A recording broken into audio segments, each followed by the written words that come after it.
još jednu epizodu Bigcasta. Ovoga puta govorimo o još jednom putovanju, o još jednom treningu Erasmus+, a naša gošća je Suzana Četković. Suzana, dobrodošla. Bolje vas našla.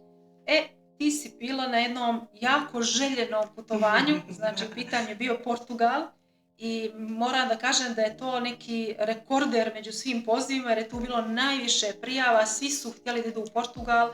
Nešto mislim da je više bila destinacija u pitanju nego sama tema, ali definitivno je bilo baš veliko interesovanje. Ima smisla, zato što moj utisak je potpuno fantastičan. Kada je u pitanju cijela koncepcija, mjesto, pošto smo mi bili na Madeiri, ostrvu u Atlantskom okeanu, ali sa druge strane i tema. Mislim, tema je meni bliska lično, pa mi je zbog toga negdje bilo interesantno. Znači, da li je Portugal prvo opravdao očekivanje, je li to? U potpunosti. Znači, sad će da budu još ljubomorniji. Nemoj to da pričaš, reci da nije valjalo ništa. Neću više. Bilo je loše u Portugalu. Ma da, samo ako neko pogleda moje fotografije i ono što sam slala mladi info, mislim da će shvatiti. Onda bar neka bude motivacija za sljedeći, a mi da pritisnemo te organizatore još toga Portugala da bude. Tako je. Sad pomenula si temu, znači trening se zove Think Before You Trust, znači dosta široka tema, ali i meni se čini dosta onako pitka, bitna, fina. Kako se tebi to sve činilo? Pa, pričali smo o medijskoj pismenosti. Generalno smo svjesni toga da je medijska pismenost nešto bez čega ne možemo danas. Živimo u vijeku gdje smo, svjedoci društvenih mreža, svega što se dešava na društvenim mrežama, dezinformacija koje kruže, raznih clickbaitova i sličnih stvari koje možemo da pročitamo. Tako da medijska pismenost je nešto što nam je potrebno, bez čega se prosto ne može. I sad negdje mi smo tamo imali cijeli neki koncept o medijskoj pismenosti koji nije bio klasičan na neki način. Nije tu bilo tih dosadnih predavanja u smislu teorije puno, više smo se bazirali na neke konkretne stvari, na neke primjere i kroz igru se sve dešavalo. To je ono što je meni bilo onako možda najinteresantnije i bilo nas je mnogo, baš nas je bilo mnogo. Kad si već pomenula mnogo, iz kojih država su sve bili učesnici, koliko je bilo ljudi? Bilo mi je baš interesantno jer ja sam bila na mnogo seminara, mnogo treninga, ali uglavnom nekako uvijek je fokus da tu bude Balkan, ljudi sa Balkana. Sad ovdje nije bio slučaj, bilo je ljudi iz Libije, bilo je ljudi iz Maroka, mislim da je bila Rumunija, da. Bili su naravno i ove balkanske zemlje, Srbija, Kosovo je bilo i Egipat. Tako da nas je bilo baš dosta. Baš zanimljiv miks. Potpuno nekako drugačije od svega što sam negdje do sad prošla. Uvijek je to nekako fokusirano samo na neku grupu. Kažem, Balkan je negdje uvijek zajedno i uvijek se mi držimo svi zajedno. I sad, negdje ja sam to zapravo i očekivala na neki način da će opet biti. Međutim, kad sam došla tamo i kad sam vidjela sve te ljude, baš mi je bilo nekako drago jer potpuno sam se odvojila od svijeta, jer opet Madeira je u sred Atlantskog okeana i samo mjesto gdje smo mi bili pomoglo mi je da nekako, distanciram se od ovog i živim neki potpuno drugi život tih nekoliko dana. Tako da, tu je bio miks kultura, svi smo usvajali jedni od drugih, svašta nešto pričali smo, imali smo i to International Night gdje smo malo dijelili o svojoj zemlji, tako da potpuno smo usvojili i vrlo brzo smo se uklopili kao porodica jedna, tako da nam je jako teško bilo. Moram da kažem da je ovo putovanje sa kojeg sam se najteže vratila u realnost. A puno putujem. Baš sam se teško vratila u realnost i kad sam došla na posao, toliko sam doživjela tu neku depresiju na neki način, ako smijem da kažem, jer nisam željela da budem ovdje. Nekako sam se potpuno prilagodila svemu tome. Da li je do ostrva, do ljudi, do teme? Mislim da je do svega. U principu, ja imam 27 godina i potpuno sam se, prešla sam taj neki nivo, da kažem, tog studentskog života i vrlo često imam dojam, samo da nisam sa nekim u sobi, samo da je tu, neki malo bolja hrana, malo bolje mjesto. Ovdje je bilo sve nekako prosječno, ali meni to ništa nije smetalo, jer toliko je lijepa bila atmosfera i toliko smo se lijepo nekako uklopili da je prosto sve drugo bilo po strani. Pošto je jedan segment druženje, drugi geografija, a Da. treći teme, ajde se vratimo na temu, ali ćemo opet i ove. Medijska pismenost. Šta je ono što je neki zaključak, baš su raznolike zemlje bile i nekako čudan miks zemalja, kakav ti utisak, ko je najviše ako nemaju medijski pismen? Pomenuli ste to na početku da je bilo veliko interesovanje za samu ovu temu i za samo mjesto, možda zbog mjesta, ali primijetila sam da su tamo ljudi koji, što je dobro, što je baš dobro, koji nisu vezani blisko sa novinarstvom, recimo. Ja se bavim novinarstvom konkretno i bilo je jako interesantno da vidim primjere iz zemalja, kako oni doživljavaju, koliko su i mediji ograničeni na neki način, toliko je bilo razlika između percipiranja nekih stvari. I mislim, ja sam bila prilično aktivna, jer me je to radilo, kako se kaže. Baš sam bila u fazonu kao želim da prenesem nešto što ja mislim, ali shvatila sam da nisam uvijek u pravu zato što moramo da gledamo kako je to i u drugim zemljama, ne samo ono što ja donosim, ali je bilo je baš mnogo tema i ono što bih još dodala jeste da sav taj način na koji smo usvajali je bio interesantan. Imali smo igrice, igrali smo igricu, pa smo se dijelili u grupe, pa smo imali debatu, pa smo imali, imali smo kao posao da odemo na teren gdje smo dobili fotografiju i tražimo to mjesto i onda na osnovu toga napišemo članak. I onda kad smo čitali te članke, i to je bilo jako interesantno jer neko se bavio lažnim vijestima i mi smo negdje uspjeli da prepoznamo u tim člancima i to je bilo dobro zato što smo shvatili da smo došli do te neke suštine na neki način, jer smo shvatili da je u principu vijest lažna. Drugi su se bavili nekim drugim... Meni je recimo falilo vremena, zato što sam ja posvećena tome na neki drugačiji način. Navikla sam da to bude onako temeljno i falilo mi je da razgovaram sa vlastima lokalnim i slične stvari, sve neke izvori. Tako je, da se sve strane uključe i onda sam ja to njima objašnjavala. Međutim, nije bilo vremena za to, ali ja sam improvizovala. I kakva je recimo medijska pismenost u Libiji, kakva je u Portugalu, mislim ono što ti je utisak od učesnika samih? Pa dobro, generalno sama situacija u Libiji je jako teška i to ako pogledamo kakva je generalno i slika i politička i šta se dešava sve u tom dijelu zemlje, tako da su kod njih mediji dosta prema riječima zapravo ljudi koji su tamo bili ograničeni u smislu da nemaju baš tu slobodu da sve informacije prenesu na pravi način, već su onako selektivne. Što se tiče drugih zemalja, mislim mi na Balkanu više manje smo slični sa tim, jer su nam negdje i politike tu približne, a u drugim zemljama nekako oni su se, čini mi se, držali po strani, više su se fokusirali na neke svjetske vijesti nego na samu svoju zemlju. Takav sam ja neki dojam stekla. Šta se dešava u Americi, uvijek su davali primjere neke iz Amerike ili Rusije ili nekih zemalja koje su znatno veće, jer mislim da veliki broj dezinformacija zapravo dolazi od takvih zemalja i da je to negdje ono ključno gdje mi prepoznajemo tu lažnu vijest, odnosno to su možda najbolji primjeri, jel? Jer takve zemlje imaju, mislim, i po brojnosti i po svemu i po medijima, koliko i medija u tim zemljama i društvenih mreža i botova i sličnih stvari, imaju nekako priliku da šeruju te vijesti, da ih dijele sa ljudima. I onda tu su se nekako fokusirali. To je bilo, čini mi se, tu su im bili primjeri onako najveći. A kakva je situacija kod nas ovako? Jesu li se nekako pogledi promijenili u odnosu na prije treninga, poslije treninga?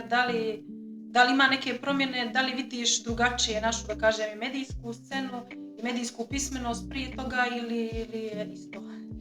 To je teško pitanje, zato što mislim da se meni tu generalno mišljenje uvijek mijenja. Ja mislim da je zaključak sa ovog treninga bio da je medijska pismenost posebno potrebna starijim osobama kako bi znale da pročitaju vijesti, posebno na društvenim mrežama, ali također smatram i negdje sam posredstvom ovog treninga to i shvatila da nam je potrebnija u školama, ali na ovaj način kakav je bio ovaj trening. Kroz neku neformalnu edukaciju. Upravo to. Mislim da je potrebno više radionica medijske pismenosti, ali upravo ovo, da se igramo, da se prepoznaje, da se koristi tehnologija kao što su tamo koristili organizatori, odnosno teatro Metafora. Oni su prosto koristili i AI i ChatGPT i slične alate da bi kreirali nešto što bi nama bilo onako zanimljivo, pogotovo mladim osobama. I mi smo se igrali. I to je negdje ključ. Tako smo i naučili mnoge stvari, tako smo i shvatili zapravo i poruku medijske pismenosti, lažnih vijesti, dezinformacija i družili smo se. To je isto ključno. Nekako podijele nas uvijek. Nikad nije bila ista grupa. Nikad nismo radili uvijek ja i cura koja je išla isto iz Crne Gore, nego smo se miješali. Uvijek je bio neko drugi sa mnom, neko drugi sa njom. I nekako sučeljavali smo mišljenja. I to je ključno. Nije poenta da budem ja uvijek u pravu ili da bude u pravu neko drugi. Poenta je da čujemo argumente i da ih onako prihvatimo. To je potpuno okej, to je potpuno relevantno i nekako posle nekog vremena možda, ako smo tvrdoglavi, ali nećemo da prihvatimo odmah, posle nekog vremena možda nam dođe iz malog mozga to nešto što smo čuli od nekog drugog i to je jako korisno. Da li imaju neke, da kažem, vještine, znanja, tehnologije, nešto što bi izdvojila, što bi onako prenijela sad drugima? Znači, radite to, ovo nemojte, koristite to, ovo nemojte. Sad ja da budem edukator. Ali možda vještačka inteligencija, to mi je negdje, ajde da kažem, onako ključno u ovom momentu i u ovom trenutku naše svakodnevice i našeg života. Puno se koristi ChatGPT, recimo. Evo, to je nešto gdje smo vodili debate i gdje smo dobili po tu neku rečenicu koju treba da branimo, te hipotezu. Ja mislim kada je u pitanju ChatGPT da je on koristan alat, ali ne u potpunoj mjeri koristan. U kom smislu? Ako ga na pravi način konzumiramo, onda može da nam koristi, ali ne da sve prepišemo, ne sve da mu prepustimo. Mi moramo da ga kontrolišemo. Pogotovo ne da mu vjerujemo u potpunosti. Tako je. Može da nam koristi u smislu da nam da ideju. ChatGPT, konkretno vještačka inteligencija, može da nam da ideju, može da nam pronađe neke izvore, može da nam oblikuje možda neke riječi, ali ne u potpunosti da mu se prepustimo. To je negdje ono što sam negdje i osvijestila dok sam bila tamo, iako ja nisam lično koristila, nisam ni neki ljubitelj ChatGPT-a, ali shvatila sam da ga ljudi mnogo koriste tamo. To sam baš shvatila, to mi je negdje bilo interesantno, šta god da smo imali kao temu, šta god da su bili zadaci, uvijek bi neko pomenuo ChatGPT. Uvijek bi makar 3 osobe pomenule ChatGPT, ja sam kao bila u fazonu, zašto? Mislim, možda je to i moja neka profesionalna deformacija, pa sam ja kao bila u fazonu, zašto uvijek pominjemo ChatGPT, možemo li malo da razmislimo svojom glavom i onda sam shvatila da zapravo može da nam koristi, da ne treba da budem strogo protiv ChatGPT-a, samo moja sugestija je bila uvijek na sve to što su oni govorili, morate da provjerite izvore.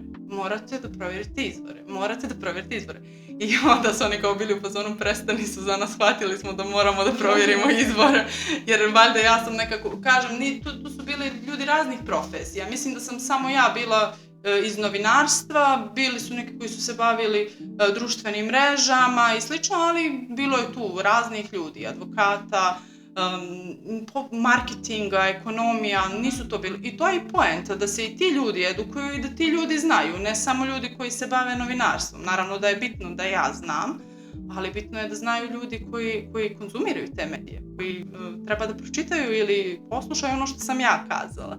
Tako da ono što sam ja, to da se vratim samo na to, bilo je samo izvori. Molim vas, provjerite izvore.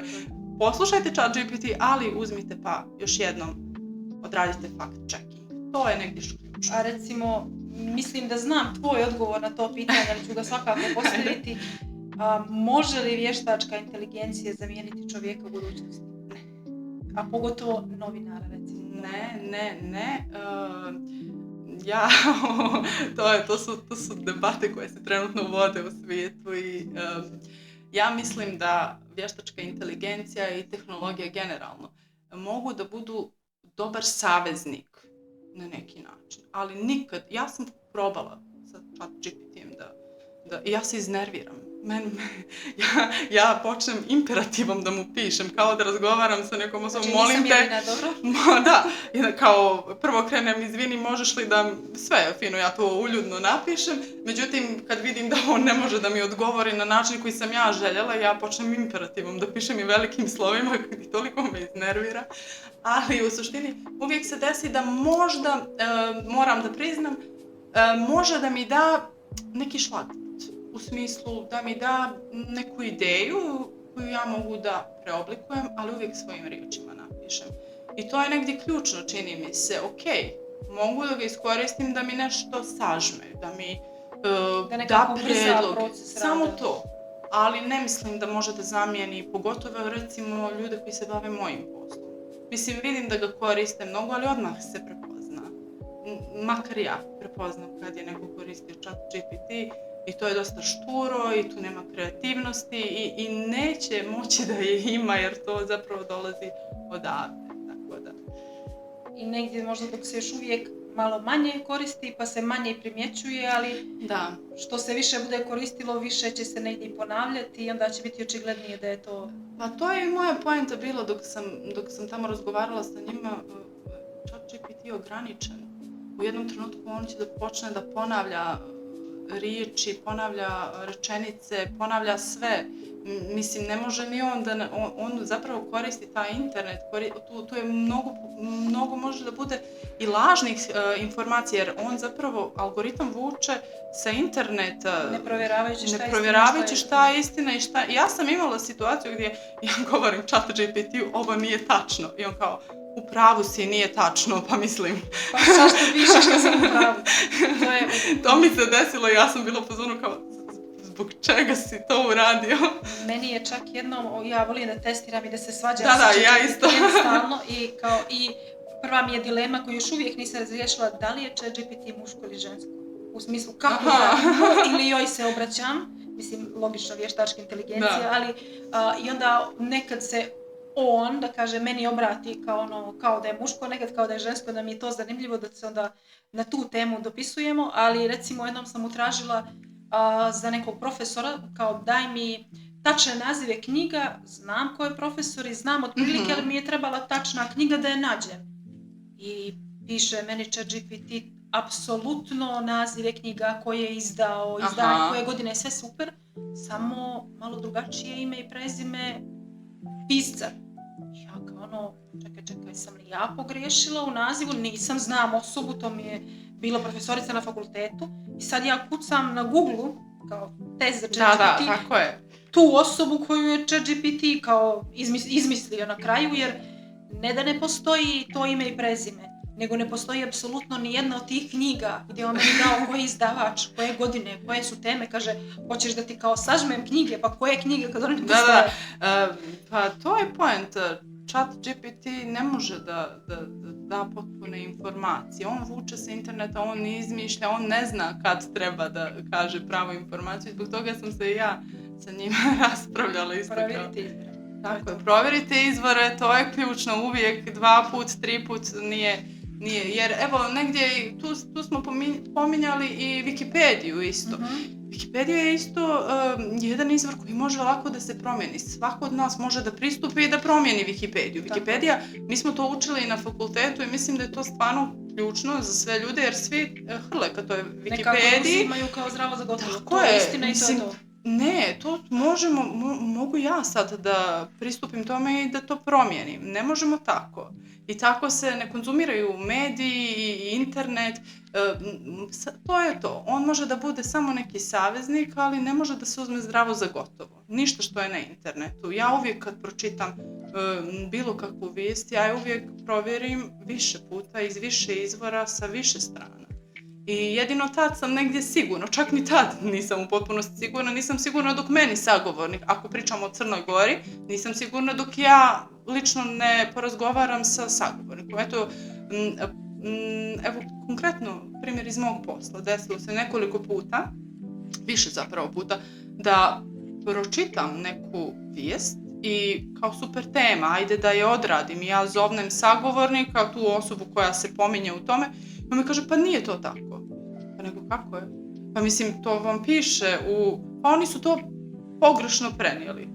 Pa mislim, to je izašlo, ljudi su to pročitali i onda kao, pa dobro, i moj odgovor sljedeći, pa dobro, hoćete li da gostujete, da objasnite da to nije tako, jer šta drugo da radimo? Da onda napravimo onako kako jeste. Pa mislim, to se često dešava. Mislim, mediji su takvi prosto i puno ih je sad. Možda u Crnoj Gori ne toliko, ali to je ono što sam pričala, mi se opet ajde držimo, ali sve lažne informacije, najviše zapravo dezinformacija, dolazi konkretno do Crne Gore iz Srbije, konkretno, i iz svijeta. Generalno te vijesti dolaze do nas putem društvenih mreža, postaju viralne, algoritmi ih i samim tim ih uzimamo kao istinu.